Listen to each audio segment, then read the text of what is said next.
오신 주님의 은혜, 그리고 사랑, 그리고 평화가 여러분에게 임하시기를 빕니다. 오늘도 성령의 열매를 가지고 여러분을 축복하고 싶습니다. 먼저 여러분 심령을, 마음과 영혼을 주님께 다 내어드리십시오. 그리고 성령이 여러분 안에 내주하게 하시고 성령 충만으로 성령의 인도하심을 따라 살아가십시오. 그래서 내 힘으로, 내 능으로 맺을 수 없는 성령의 열매를 크고 분명하게 그리고 풍성하게 맺으며 살아가시는 여러분 되실 수 있기를 축복합니다. 우리는 성령의 사람이라고 했습니다. 성령의 사람, 우리들이 맺어야 될 성령의 9가지 열매, 다시 한번 갈라디아서 5장 말씀. 오직 성령의 열매는 사랑과 희락과 화평과 오래 참음과 자비와 양선과 충성과 온유와 절제니 이 같은 것을 금지할 법이 없느니라. 우리는 성령의 열매 가운데 사랑, 희락, 화평, 그리고 오래 참음, 인내를 생각했습니다. 오늘 성령의 열매 5번째, 바로 자비입니다. 오늘도 마찬가지로 질문을 하면서 그 답을 찾아나가야 돼요.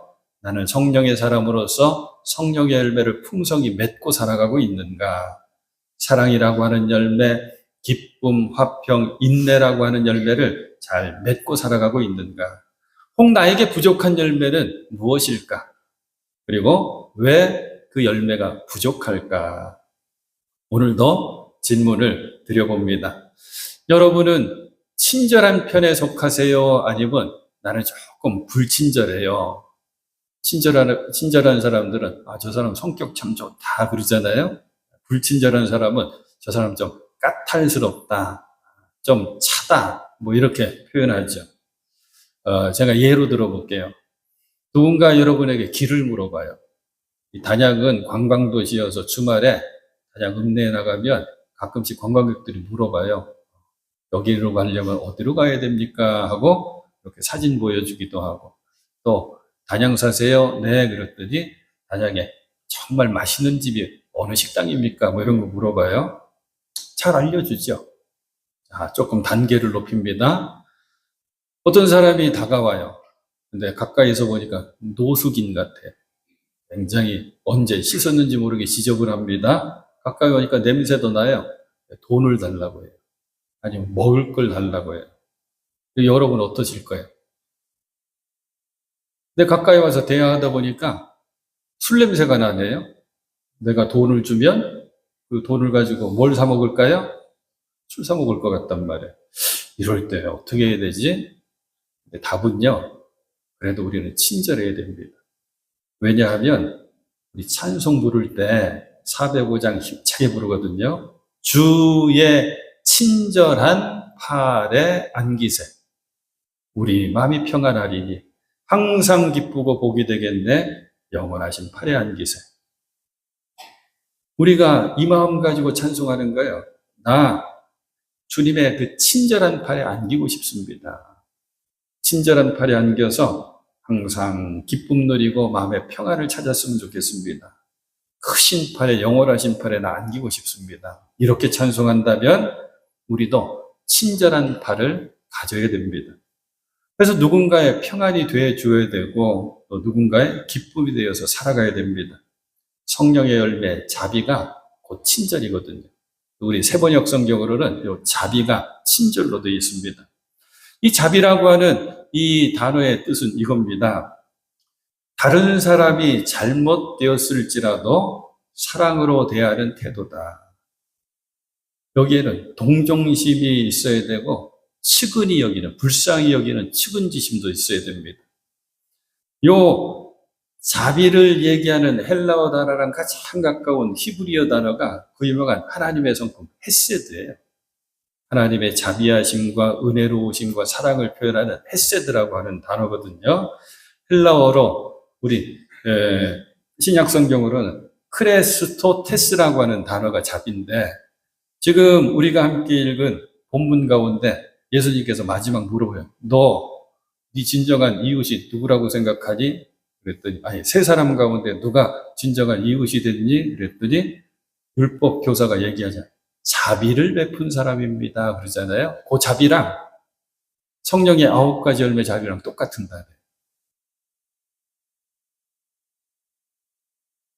측은지심 그리고 불쌍히 여기는 마음이 있으면 우리가 어떤 일을 딱 보면 이런 표현을 자주 하게 돼요. 어쩌다 그랬지? 왜 그랬을까? 안 됐다. 남일 같지 않은데. 성경에 많은 신앙의 선진들은 모두가 다 자비의 사람이었습니다. 그들의 일생을 쭉 우리가 읽어보면 자비로 행동한 일들이 참 많이 나오거든요. 근데 놀랍게도 하나님께서는 그 선진들의 자비로운 모습을, 자비를 실천한 모습을 가지고 구원의 역사를 만들어 가십니다. 그걸 뭐라고 표현하냐면 하나님의 구원사가 펼쳐진다 그러거든요.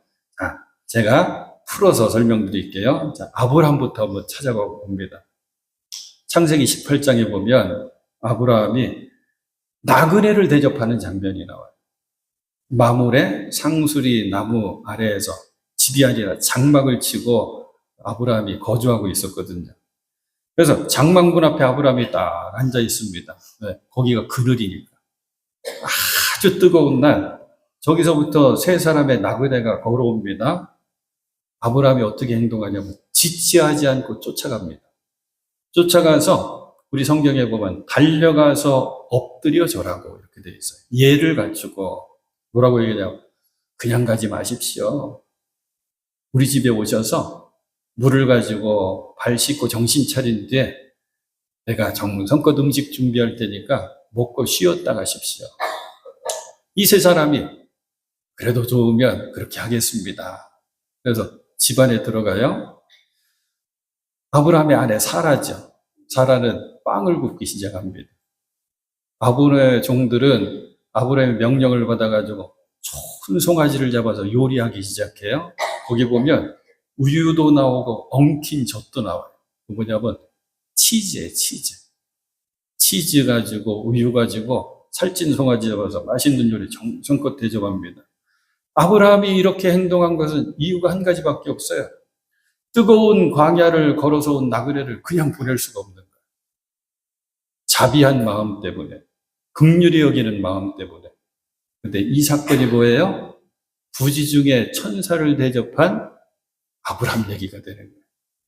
그리고 이 이야기 바로 뒤에 하나님께서 이제 약속해 주신 거예요. 내년 이맘때 아들을 낳을 거다.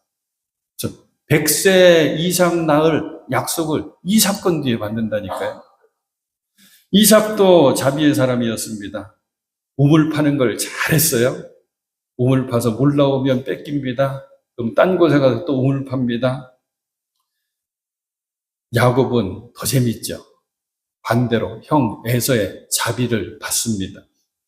요셉도 자신을 팔아넘긴 형제들을 마침내 용서하고 자비로 품어주죠. 이렇게 역사가 쭉 이어가다가 룻기 이야기가 재밌는 얘기입니다.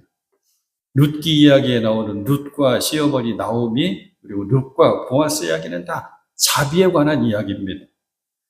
이 둘 사이에 태어난 증손주가 다윗이 되는 거예요. 우리는 다윗의 혈통으로 예수님이 이 땅에 오셨음을 알고 있죠. 하나님의 구원의 역사, 구원사가 자비를 베푼 사람들을 통해서 사슬처럼 연결돼서 예수님까지 오는 겁니다. 다시 오늘 본문 말씀, 그 유명한 선한 사마리아 사람 이야기, 이 가르침 속에 자비가 어떤 것인지를 예수님은 너무나도 분명하고 정확하게 알려주십니다. 한 율법사가 예수님께 질문합니다. 율법교사, 선생님, 내가 무엇을 해야 영생을 얻겠습니까? 또 율법교사지, 율법을 잘 알고 있지? 여러분, 그 율법에는 뭐라고 기록되어 있느냐? 그리고 너는 그것을 어떻게 이해하고 있느냐? 율법교사가 답하는 걸 길지만 짧게 하면 이겁니다. 율법은 다름 아닙니다. 하나님 사랑 그리고 이웃 사랑입니다. 예수님 맞다. 잘 알고 있구나. 그대로 행하여라. 그리하면 살 것이다. 그런데 율법교사가 또 질문하죠. 율법교사가 또 질문할 때는 율법교사 마음에 다른 마음이 있었어요. 자기를 드러내 보이려고. 나는 의롭습니다. 나는 율법을 잘합니다. 이런 마음 가지고 이 질문을 던진 거예요. 그런데 선생님, 내 이웃이 과연 누굽니까? 이웃이 과연 뭡니까? 그때 예수님께서 짧지만 드라마 같은 이야기를 해주시는 거죠. 자, 이 이야기를 내가 율법교사다 요 심정으로 들으시면 재밌어져요. 그리고 그 뜻을 더 잘합니다. 예수님 앞에 딱 앉아 있습니다. 예수님께서 이야기를 시작하십니다. 어떤 사람이 예루살렘에서 여리고로 가는 길을 내려가고 있었다. 율법교사는 딱 하는 거예요. 왜 저 사람 험한 길 가지? 왜 그러냐면 예루살렘부터 여리고는 27km인데 고저 차이가 큽니다. 750m에서 저 250m 아래로 내려가는 거예요. 그러니까 굉장히 험한 길을 가는 거예요. 그리고 도둑대, 강도대가 많은 길인 걸 아는 거예요. 그러니까 마음으로 왜 하필이면 그 길을 가지? 그 험한 길을 도둑대, 강도대가 거기는 많다는데 예수님 말씀하시는 거예요. 그런데 이 사람이 강도들을 만났다. 강도들은 물건만 뺏은 게 아니다. 강도들은 이 사람의 옷을 벗기더니 때려가지고 거의 이 사람 죽게 되었다. 그리고 내버려 두고 갔다. 율법교사, 아이고 흉측한 놈들. 이 사람 누군가의 도움이 아니면 살아날 수가 없는데 꼼짝없이 죽게 될 상황이구나 아는 거예요. 예수님, 때마침 한 제사장이, 바로 그때 한 제사장이 그 길을 지나가다가 그 강도 만난 사람을 발견했다. 마음으로 아이고 다행이다. 이제 저 사람은 살았네. 그러는 거예요. 예수님, 제사장은 강도 만난 사람을 보고는 피하여서 지나갔다. 그럴 리가 없는데, 우리 제사장님이 그럴 리가 없는데, 잠시 뒤 레위 사람이 강도 만난 사람을 또 발견했다. 그럼 그렇지. 이번에 레위 사람은 도와주겠지. 왜? 하나님의 일을 위해서 특별히 택함받은 지파가 레위 지파거든. 레위 사람은 레위 지파라고 하는 얘기예요. 그래서 제사장은 레위 지파 안에서만 나오게 돼 있어요. 신앙적으로 모범을 보여야 되는 사람들입니다. 예수님 이 말씀하시는 거예요. 그 제사장도 그 레위 사람도 그 강도 만나 죽게 된 사람을 다 봤지만 피하여서 지나갔다. 예수님 무슨 말씀하시나? 그러면 누가 도대체 이 사람을 도와줄 수 있나? 저는요, 선한 사마리아 사람 이 이야기를 읽을 때마다, 어렸을 때 들었을 거 아니에요? 교회 학교에서. 또 나중에 또 읽을 때마다 이 감정이입이 묘하게 되는 거예요.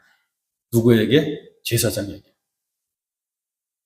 부르심을 받고 사명을 받은 목사인 내가 저와 비슷한 상황을 만났다면 나는 그럼 어떻게 행동해야 되지? 그래, 자비심을 가지고 도와줘야지. 자비를 실천해야지. 생각이 이어지는 거예요. 그런데 내가 가는 길이 부흥의 말씀 전하기로 약속을 해가지고 부흥에 인도하려고 가는 마침 그 길인데 내가 지금 여기서 시간 지체하면 예배 드릴 수 없는데 말씀 전할 수 없는데 어떡하지? 저만 곤란하게 하지 마시고 여러분들도 한번 생각해 보시는 거예요. 나에게 지금 중요하고 급한 일이 있어요. 그래서 그 길을 가고 있는데 이런 상황을 만나요. 어떡하지? 답은요. 중요하고 급한 일 그리고 바쁜 일일지라도 그 시간일지라도 어렵고 곤란한 사람 만나면 자비를 실천하는 게 먼저입니다. 목사님 이거 상식적인 얘기 아니에요? 이게 어려운 걸 이따 말씀드릴 거예요. 왜 어려운지. 왜 이렇게 해야 되냐면 예수님이 그러셨기 때문입니다. 예수님께서 안식일에 회당에 가셔요. 많은 사람들이 회당에 있었죠. 그 가운데 한 사람, 손이 오그라든 사람, 손 마른 사람이 하나 있었습니다. 그런데 사람들이 먼저 성경에 보니까 사람들은 예수를 고발하려고 저 예수님 뭔가 트집을 우리가 잡자, 문제를 삼자, 고발하려고 한 질문이 뭐냐면 안식일에 병을 고치는 것이 괜찮습니까? 안식일에 병 고쳐주는 것 옳습니까? 이 질문을 던져요. 왜? 안식일, 율법과 규례와 법도는 철저하거든요. 일하면 큰일 나요. 예수님께서 이 대답하시잖아요. 너희 가운데 어떤 사람에게 양 한 마리가 있다고 하자. 그것이 안식일에 구덩이에 빠지면 그것을 잡아.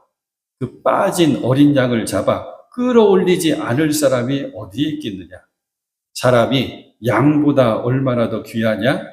그러므로 안식일에 좋은 일을 하는 것, 선한 일을 하는 것 괜찮다. 그리고 나서 고쳐주십니다. 복음서를 더 읽어보면 이게 나중에 문제가 돼요. 아무튼 답은 남았어요. 예수님, 불편해도 곤란해도 어려워도 자비를 먼저 베푸십니다. 우리가 이걸 배워야 되거든요. 다시 이제 본론으로 선한 사마리아 사람 이야기, 드디어 이제 예수님 의외의 주인공을 이야기해 주시죠. 그게 사마리아 사람입니다. 33절, 34절, 그러나 앞에는 뭐예요? 제사장도 지나갔다, 레위 사람도 지나갔다, 다 봤지만 지나갔다. 그러나 어떤 사마리아 사람은 길을 가다가 그 사람이 있는 곳에 이르러 그를 보고 측은한 마음이 들어서 가까이 가서 그 상처에 올리브 기름과 포도주를 붓고 싸맨 다음에 자기 짐승에 태워서 여관으로 데리고 가서 돌보아 주었다. 이 말씀을 듣는 순간 율법 교사와 거기에 있었던 유대인들은 깜짝 놀랍니다. 사마리아 사람이라고? 예수님 하시는 이 이야기의 주인공인데 그게 사마리아 사람이라고? 왜냐하면 당시의 유대인들은 사마리아 사람을 이웃으로 인정하지 않았습니다. 아니, 이웃은커녕 사람으로 여기질 않았습니다. 이유가 있어요. 그냥 갈등 때문에 그런 갈등. 왜? 우리나라도 이 문제 심각하다. 이 문제 때문에 우리나라 안 된다. 그러면서 갈등의 원인들, 지연, 혈연, 학연 꼽잖아요. 거기도 똑같습니다. 사마리아 땅은 어떤 땅이었냐면 북이스라엘과 남유다로 나누어져 있었거든요. 우리 민족이랑 아주 비슷한 점이 많습니다. 다윗과 솔로몬 때까지는 통일왕국, 한 나라였어요. 그 후대에 나누어져서 몇백 년의 시간이 지나는데 북이스라엘의 수도가 사마리아입니다. 남유다의 수도는 예루살렘. 수백 년 시간이 지나서 북이스라엘도 망하고 남유다도 망하는데 요 시간 차이가 200년 가까운 시간 차이가 있거든요. 요때 북이스라엘을 멸망시킨 나라가 아수르입니다. 아수르의 임금은 자기 백성들을 사마리아 땅으로 보내서 거기서 살게 해줍니다.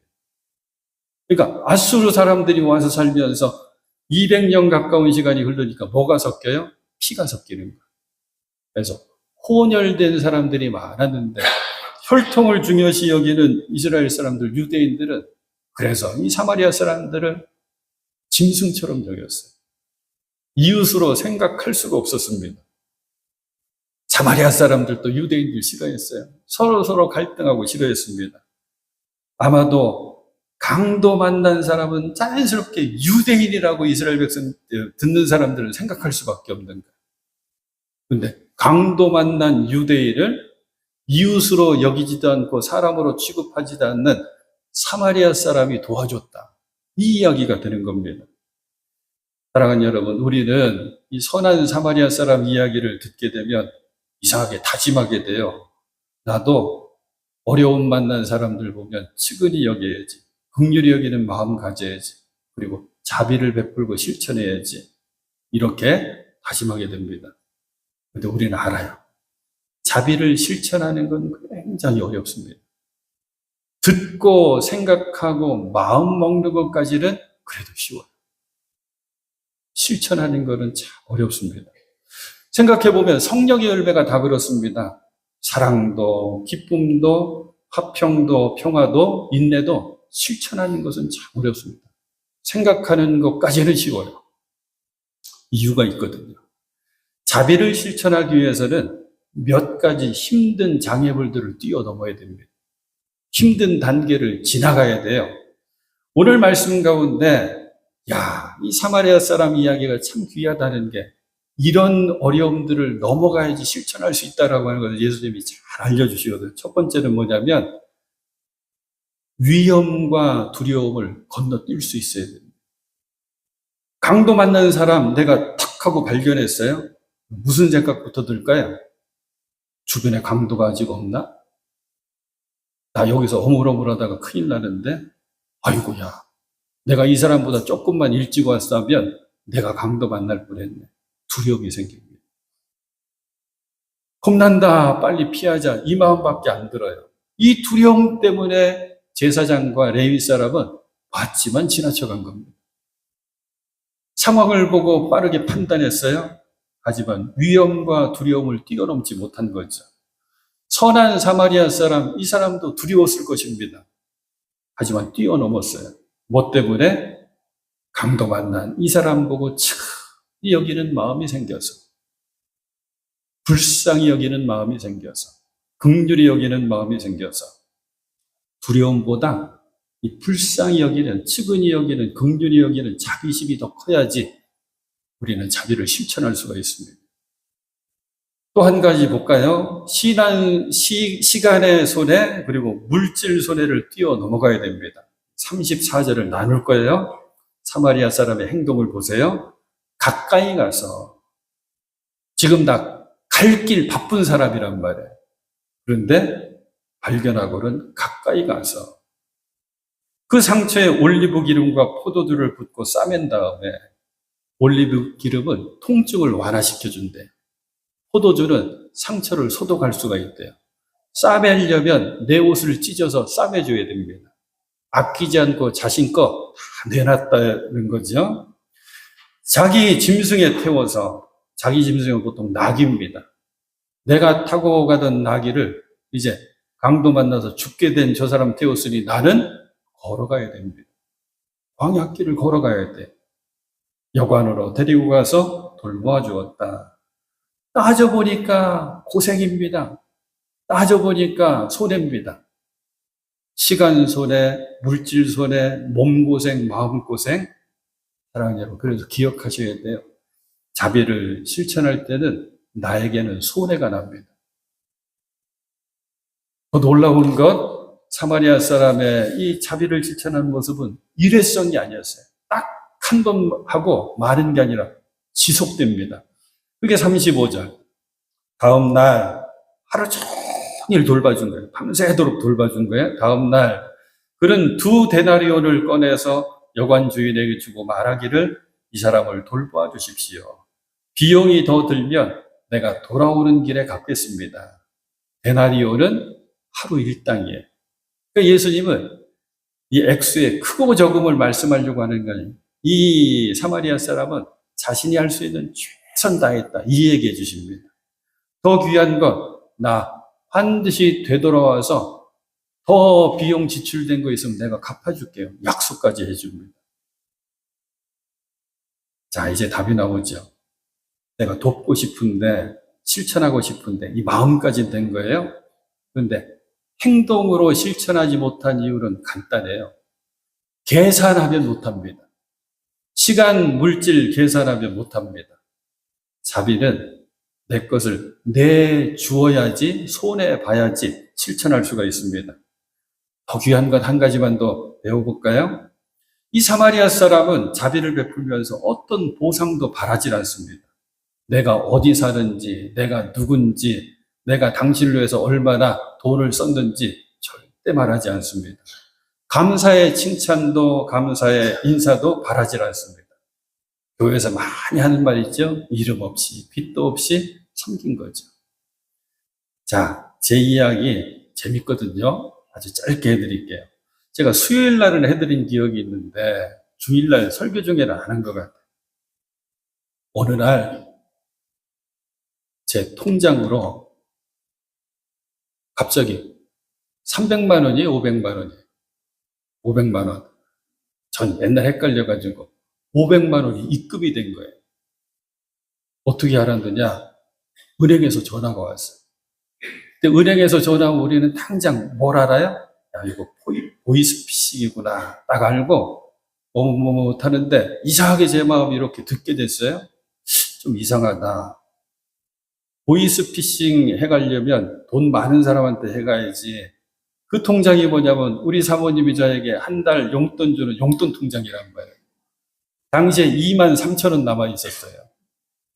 무슨 일일까 하고 이런저런 과정을 거쳐서, 과정이 복잡해요. 거쳐서 저에게 실수로 입금한 분이랑 통화하게 됐어요. 선생님 막 급하게 저를 불러요. 이게 쉽게 여기까지 온 게 아니에요. 전화번호 쉽게 알 수가 없거든요. 과정 거쳐가지고 전화해요. 선생님, 우리 오빠가 우리 노모 어머니 병원에 입원하고 계셔서 이제 병원비 많이 지불하고 퇴원시켜야 되는데 그 퇴원비를 나한테 보내준다고 하는 게 잘못 계좌번호를 누르는 바람에 선생님한테 간 겁니다. 저한테 온 겁니다. 그러니까 저한테 빨리 돌려보내주세요. 제가 1초도 안 망설였거든요. 그러면 해드려야죠. 계좌번호 알려주세요. 그래서 해드렸어요. 해드렸더니 조금 있다가 다시 전화가 왔어요. 그랬더니 선생님 너무 감사합니다. 큰일 날 뻔했는데 너무 감사해요. 그리고 뒤에 뭐라 하냐면 저는 모르겠지만 선생님은 착한 분 같고 천국 갈 것 같습니다. 그러더라고요. 거기는 저 갈 것 같습니다. 속으로. 그러나서 이제 일이 마무리가 됐단 말이에요. 조금 뒤에 검색을 해봤어요. 이런 일이 벌어지나 했더니 의외로 많대요. 지금은 여러 가지 이제 안정장치를 해놨는데도 급한 마음에 일이 터질라니까 그렇게 된 거예요. 마지막 이름까지 확인하고 탁 눌러야 되는데 그렇게 된 거예요. 그러면서 내 마음속에 어떤 마음이 드냐면, 야, 길을 가다가 아니면 어디서 누가 놓고 간 지갑을 줬거나 찾아가지고 경찰서 갖다 주면 지갑 주인이 그 지갑에 있는 현금 가운데 5%인지 몇 %를 찾아준 사람한테 주는 게 법이라는데 그분은 왜 전화 어렵다니까요. 온전하게 자비를 행하는 게 어려워요. 여러분, 자비의 열매를 맺으시려면 반드시 손해봐야 됩니다. 시간, 물질, 몸고생, 마음고생 하셔야 돼요. 이렇게 힘든데 무엇으로 성령의 열매, 이 자비라고 하는 열매를 맺을 수 있을까? 성경에 많은 말씀들이 있어요. 제가 막 추렸어요. 2가지가 나와요. 먼저는 하나님 보신다. 하나님 아신다. 하나님 받으신다. 하나님 갚아두신다. 그리고 내가 하는 이 귀한 일은 하늘에 쌓아두는 일이다. 또 한 가지는 내가 먼저 하나님의 은혜를 받았잖아. 내가 먼저 하나님의 사랑을 받았지. 내가 먼저 하나님의 자비를 받았지. 나는 하나님 자비의 빚진 자다. 나도 자비의 열매를 맺어서 그 자비의 빚을 내가 갚아나가야 돼. 이제 우리 예수님 선한 사마리아인 얘기 마치시면서 이렇게 질문하시죠. 너는 이 세 사람 가운데서 누가 강도 만난 사람에게 이웃이 되어 주었다고 생각하느냐? 자비를 베푼 사람입니다. 예수님 그 얘기 말씀하셔요. 가서 너도 이와 같이 하여라. 이제 율법교사는 알았어요. 진정 이웃이 되는 법이 뭔지를 알았어요. 가서 너도 이와 같이 하여라. 바로 이거구나. 주님, 나는 이제까지 하나님 사랑, 이웃 사랑이라고 하는 율법이 가장 중요한 계명이라고 알고 거기에 관계된 많은 법도와 규례와 유래를 나는 잘 알고 있었습니다. 아는 것으로는 안 됩니다. 이제 자비심을 가지고 사랑을 실천해야지 진정한 이웃이 된다는 것, 자비를 실천해야지 진정한 이웃이 된다는 것을 알았습니다. 우리에게도 말씀하시잖아요. 가서 너도 이와 같이 하여라. 예수님 말씀이 우리에게 좋은 울림이 되었으면 좋겠습니다. 하나님은 자비하십니다. 우리 하나님의 자비하심을 입었기 때문에 우리는 하나님의 자녀가 되고 성령의 사람이 되었습니다. 성령의 열매, 자비의 열매를 풍성히 맺으시는 사랑하는 여러분들이 꼭 되실 수 있기를 주님의 이름으로 축원해 드립니다.